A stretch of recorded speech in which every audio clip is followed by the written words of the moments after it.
باللہ من الشیطان الرجیم بسم اللہ الرحمن الرحیم وقال الشیطان اور کہے گا شیطان لما جب قضی الامر جب فیصلہ ہو جائے گا کام کا، جب سارے کاموں کا فیصلہ ہو جائے گا، ان اللہ بے شک اللہ وعدکم شیطان کہے گا کہ اللہ نے جو تم سے وعدہ کیا تھا وعد الحقی وہ سچا وعدہ تھا، کیونکہ شیطان نے تو مہلت مانگی ہے دنیا میں کہ اللہ میں تیرے بندوں کو بہکاؤں گا۔ اب جب قیامت قائم ہوگی، جب کسی کے بارے میں فیصلہ کر دیا جائے گا یہ جنتی ہے یہ جہنمی ہے، تو لوگ کہیں گے اللہ میرے تو شیطان نے بہکایا تھا۔ تو شیطان کیا کہہ رہا ہے؟ شیطان کہے گا کہ جو اللہ نے تم سے وعدہ کیا تھا وہ وعدہ سچا تھا، وَوَعَدتُكُمْ فَأَخْلَفْتُكُمْ اور جو میں نے تم سے وعدہ کیا وہ جھوٹا وعدہ تھا، کیونکہ شیطان جھوٹا ہے۔ شیطان کیوں جھوٹا ہے؟ سب سے پہلے جھوٹی قسم ہی کھائی اس نے۔ آدم علیہ السلام سے کیا کہا؟ اللہ تعالیٰ نے منع فرمایا تھا کہ آدم اس درخت کے پاس نہیں جانا، جنت کی ساری نعمتیں تیرے لیے، جہاں مرضی جا، لیکن اس درخت کے پاس نہ آنا۔ شیطان نے آ کے جھوٹی قسم جو تھی وہ کھائی اور کہا کہ اللہ تمہیں آدم اس لیے منع کر رہا ہے کہ تم اگر یہ درخت کھاؤ گے تو تم ہمیشہ زندہ رہو گے، اس لیے اللہ نہیں چاہتا کہ تم ہمیشہ زندہ رہو، اس لیے یہ درخت جو ہے نا یہ تم کھا لو۔ اس کا تو جھوٹی قسم کھائی اس نے، لیکن وہ آدم علیہ السلام وہ کہتے ہیں کہ بہکاوے میں آ گئے اور انہوں نے وہ دانا کھا لیا۔ وہ دانا کھانے کی وجہ سے کیا ہوا؟ اللہ نے کسی وجہ سے منع کیا تھا، کیونکہ جب انسان خوراک کھا لیتا ہے نا پھر اسے حاجت پڑتی ہے، واش روم بھی جانا پڑتا ہے، پھر وہ جو اس طرح کا انسان وہ جنت میں نہیں رہ سکتا۔ اب دیکھیں ہم جب جنتی ہیں، جنت میں وہاں ساری نعمتیں ملیں گی، لیکن وہ جنتی نعمتیں ہوں گی، جنتی نعمتیں ہوں گی، وہاں پہ پخانا نہیں آئے گا، وہاں پہ جو ہے ہماری ناک نہیں بہے گی، کوئی گندگی نہیں ہوگی، وہاں پہ یہ سب کچھ تھا۔ لیکن چونکہ انہوں نے دانا کھا لیا ان کی شرم گاہیں کھل گئی، ان کی لباس اتر گئے۔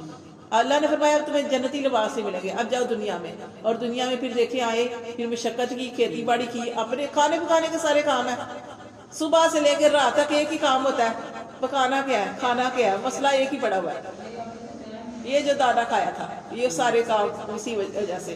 تو کیا ہے کہ اللہ تعالیٰ فرماتے ہیں کہ شیطان جس کے پیچھے لگ کے ہم سارا کچھ کرتے ہیں، شیطان تو تم سے جھوٹے وعدہ کرتے ہیں، وہ قیامت والے دن کہے گا کہ میں نے جو تم سے وعدہ کیا تھا وہ جھوٹا تھا اور اللہ نے جو تم سے وعدہ کیا تھا وہ سچا تھا۔ وما اور یہ دیکھیں آگے، وما کانا اور نہیں تھا میرا، لیا علیکم تمہارے اوپر من سلطان کوئی زور، میرا تمہارے اوپر زور نہیں تھا۔ کیا کرتا ہے شیطان؟ دل میں خیال ہی ڈال دیتا ہے، بس وسوسہ ڈال دیتا ہے، ہم اس وسوسے کے پیچھے لگ جاتے ہیں۔ ٹھیک ہے، شیطان کہہ رہا تھا میرا تمہارے اوپر کوئی زور نہیں تھا، کیا وہ ہمیں مار کے کام کرواتا ہے، زبردستی کرواتا ہے؟ نہیں، وہ کہتے ہیں میرا تمہارے اوپر زور نہیں تھا، الا مگر ان دعوتکم میں نے تمہیں صرف دعوت دی، میں نے تمہارے دل میں صرف خیال ڈالا، دعوت دی، فاستجبتم لی تم نے میری دعوت قبول کر لی۔ اللہ نے تمہارے لیے نبی بھیجے ہیں، کتابیں نازل کی ہیں، اور اللہ تعالیٰ نے ہر نبی کو یہ بھی کہا ہے کہ آدم علیہ السلام کو بہکا دیا تھا، آدم علیہ السلام کو شیطان نے نہیں چھوڑا، تو وہ تمہارا بھی ازلی دشمن ہے، تمہارے لیے بھی دشمن ہے، اس سے بچ کے رہنا۔ لیکن ہم پھر شیطان کے پیچھے لگ جاتے ہیں۔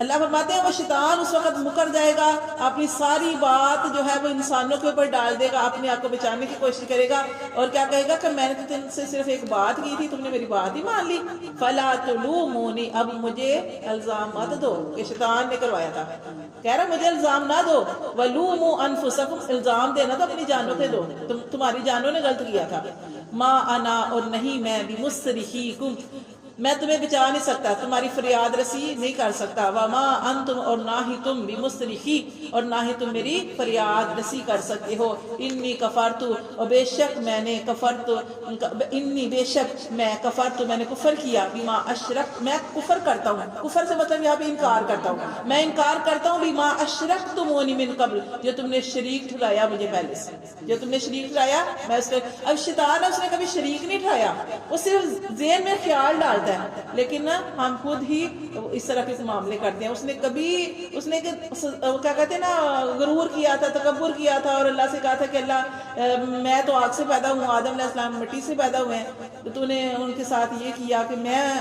جو ہے اس کو سجدہ کروں، یہ کیسے ہو سکتا ہے، تکبر کیا تھا، لیکن اس نے کبھی شرک نہیں کیا، اس نے کبھی جا کے درباروں کے اوپر سجدے نہیں کیے جو ہم لوگ کرتے ہیں، اس نے نہیں کیے۔ وہ کہتا ہے کہ بے شک میں انکار کرتا ہوں، منکر اس کا جو تم شریک ٹھہراتے ہو من قبل پہلے سے، ان الظالمین بے شک ظالموں کے لیے، لہم ان کے لیے عذاب علیم دردناک عذاب ہے۔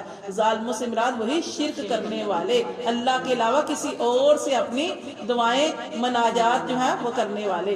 وَأُدْخِلَ الَّذِينَ، پھر اب جیسے ان کی بات ہوئی ہے آگے ساتھ ہی اللہ تعالیٰ کس کی بات کر رہے ہیں؟ ایمان والوں کی. وَأُدْخِلَ الَّذِينَ، اور داخل کیے جائیں گے وہ لوگ آمنوا جو ایمان لائے، وَعَمِلُوا الصَّالِحَاتِ، اور جنہوں نے اچھے اعمال کیے، جنات باغات میں. کون سے باغات؟ تجری بہتی ہیں من تحت الانہار، جس کے نیچے نہریں بہتی ہیں، خالدین فیہا، اور اس میں ہمیشہ رہیں گے، بِإِذْنِ ربہم، اپنے رب کے اذن سے، رب کے حکم سے.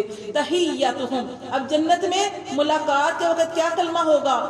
تحیتہم فیہا سلام، اس میں جب ملاقات کریں گے تو ایک دوسرے پر سلام پیش کریں گے. ایک جنتی دوسرے جنتی کو ملے گا تو سلام سے ملے گا، سلام پیش کرے گا. اللہ فرماتے ہیں علم ترا، کیا تو نے نہیں دیکھا، کیفا کیسے، ضرب اللہ بیان کرتا ہے اللہ مثلا مثال، کلمۃ کلمے کی، ایک بات کی، طیبات ایک پکیزہ بات کی، کشجرۃ جیسے کہ درخت ہو، طیبات پکیزہ.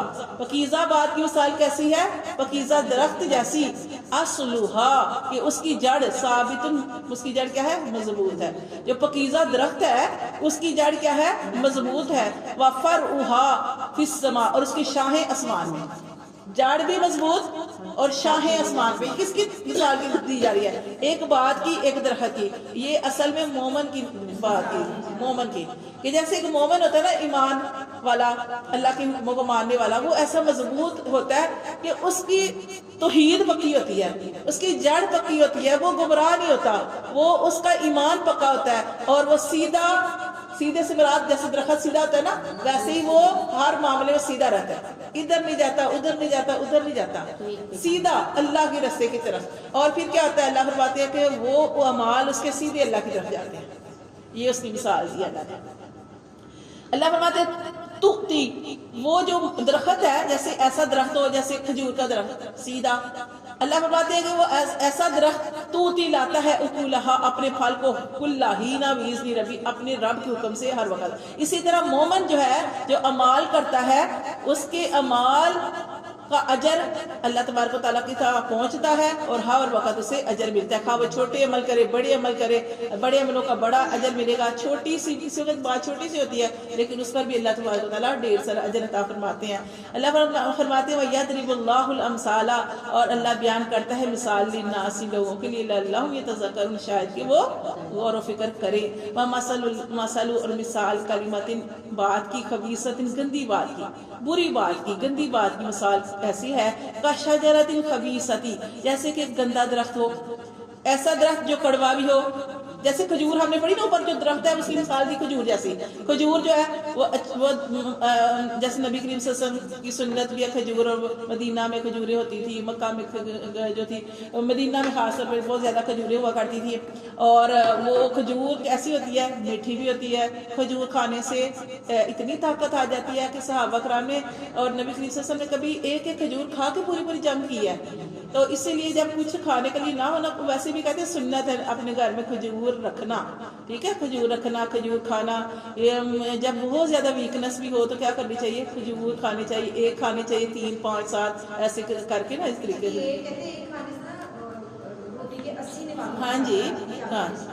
تو یہ کھجور کا درخت بھی میٹھا ہوتا ہے اور سیدھا ہوتا ہے. اسی طرح اللہ تبارک و تعالیٰ فرماتے ہیں مومن کے اعمال جو ہوتے ہیں وہ اس کی، کیونکہ مومن جو ہے وہ اپنے ایمان پہ پکا ہوتا ہے، توحید میں پکا ہوتا ہے، اس کے اعمال ہر وقت اللہ کو پہنچتے ہیں. لیکن اللہ تعالیٰ نے گندے درخت کی بات کی کہ ایسا درخت کہ جو درخت جو ہے مضبوط بھی نہیں ہے، جیسے یہاں پہ آیا کشجرۃ خبیثۃ، جیسے کہ گندا درخت، نجدست من فوق الارض، کہ وہ اس کو کوئی مضبوطی نہیں ہے، وہ اکھاڑ دیا جائے من فوق الارض، زمین سے. نجدست یعنی وہ اتنا کمزور ہے کہ اکھاڑ دیا جائے من فوق الارض، زمین کے اوپر سے، ما لہا من قرار، اس کو قرار دے. لیکن ایسا درخت کہ جو اوپر ہی ہے اور جس آسانی سے کھاڑ لیا جائے، اور جس کو کھائے تو اس کا پھل جو ہے وہ کڑوا کسیلا ہے، تو وہ اچھا ہی ہے وہ دوسرا درخت. تو اللہ تعالیٰ نے یہ ایسی مثال دی ہے کہ ایسے شخص کی مثال دی ہے، جیسے اوپر ہم نے پڑھا مومن کی مثال، یہاں پہ ایسے شخص کی مثال دیا کہ جو کسی دین پہ نہیں ہے، کبھی ادھر دوڑتا ہے، کبھی ادھر، پریشانی آ گئی ادھر دوڑا ادھر. اب مومن جو ہے وہ ایک طرف دوڑتے ہیں. کہاں دوڑتے ہیں؟ رب کی طرف. وہ پریشانی آئی ہے، رب نے بھیجی ہے، رب کی طرف جاتے ہیں، صدقہ کرتے ہیں، نوافل پڑھتے ہیں، رب کے آگے رو رو کے دعائیں کرتے ہیں، تسبیح کرتے ہیں، قرآن پڑھتے ہیں، تو ان چیزوں سے سکون حاصل کرتے ہیں۔ لیکن کافر نہیں، جو اس کے علاوہ جن کا ایمان کمزور ہے، مسلمان بھی ہیں لیکن ایمان کمزور ہے، کبھی ادھر دوڑیں گے، کسی نے یہ کہا ہے ادھر چلے جاؤ، ادھر چلے جاؤ، ادھر جاؤ، وہ بابا سے علاج کرتا ہے، وہ اس طرح تمہارے مسئلے کا حل وہ ہے۔ اللہ فرماتے ہیں کہ یہ ایسے شخص کی مثال ہے کہ جیسے وہ درخت اوپر سے اکھاڑ لیا گیا، ایسے یہ شخص ہے کہ ایک سیدھا نہیں رہتا، چاروں طرف دوڑ ہے، اور ایسا ہے کہ اس کو کوئی مضبوطی نہیں ہے، اس کا یقین مضبوط نہیں ہے۔ تو جب انسان کا یقین توکل اللہ کی ذات پہ مضبوط نہیں، اس کے کام ہی نہیں بڑھنے۔ اب دیکھیں نا کہ ایک دفعہ کون موسیٰ علیہ السلام بیمار ہوئے تھے، تو اللہ تعالیٰ نے کیا فرمایا کہ جاؤ شہد میں شفا ہے، تو شہد کھایا تو شفا مل گئی۔ اگلی دفعہ پھر بیمار ہوئے تو خود ہی جا کے، تو یقین کی بات ہوتی ہے نا، پھر اگلی دفعہ بیمار ہوئے، پیٹ جو بھی تھا، شہد کھا لیا، آرام نہیں ملا، پوچھا اللہ تعالیٰ اب آرام نہیں آیا، تو کیا وجہ کیا تھی کہ پہلے کھایا یقین کے ساتھ، پھر پتا تھا، پھر ایسے کھا لیا جیسے کہ رام آ جائے گا۔ اس طرح نہیں، کوئی بھی کام کرنا یقین نیت ساری پکی ہو، اور جو چیز آپ کھا رہے ہیں، مثال کے طور پہ اللہ نے قرآن میں فرمایا شہد، زیتون کا بھی ذکر آیا، شہد کا بھی آیا، کھجور کا بھی آیا، یہ شہد جو ہے وہ شفا ہے۔ قرآن کے میں آیت بھی ہے نا شفا کے بارے میں، جو شہد کے بارے میں، یہ شہد شفا ہے، اس کو اگر آپ نے کھانا تو اب نیت کریں نا، پہلے ہر کام کی نیت کر کے کھایا کریں، یہ سنت بھی ہے، یہ شفا بھی ہے۔ کوئی بھی بیماری ہے، آپ کو کوئی بھی بیماری ہے، کسی بھی بیماری کے لیے آپ اس کو شفا سمجھ کے کھائیں گے، اللہ آپ کو شفا دے دیں گے، لیکن نیت ضروری ہے، اپنا ذہن بنانا، اپنی نیت کرنا ضروری ہے۔ وہ کہتے ہیں کہ اچھی نیت انسان کو جنت میں داخل کر دیتی ہے، بری نیت انسان کو جہنم میں لے جاتی ہے۔ مثال کے طور پہ آپ سوچ رہے ہیں کہ میں ایک اچھا کام کروں گی، آپ نے کیا نہیں ہے، لیکن آپ اچھی نیت کا آپ کو اجر مل گیا، آپ کو اچھی نیت کا اجر مل جائے گا۔ تو اچھی نیت جو ہوتی ہے وہ بعض دفعہ آپ اچھی نیت کرتے ہیں تو اللہ آپ کو اس اچھی نیت کا اتنا اجر دے دیتے ہیں کہ آپ کو جنت پر روز کے فیصلے ہو جاتے ہیں۔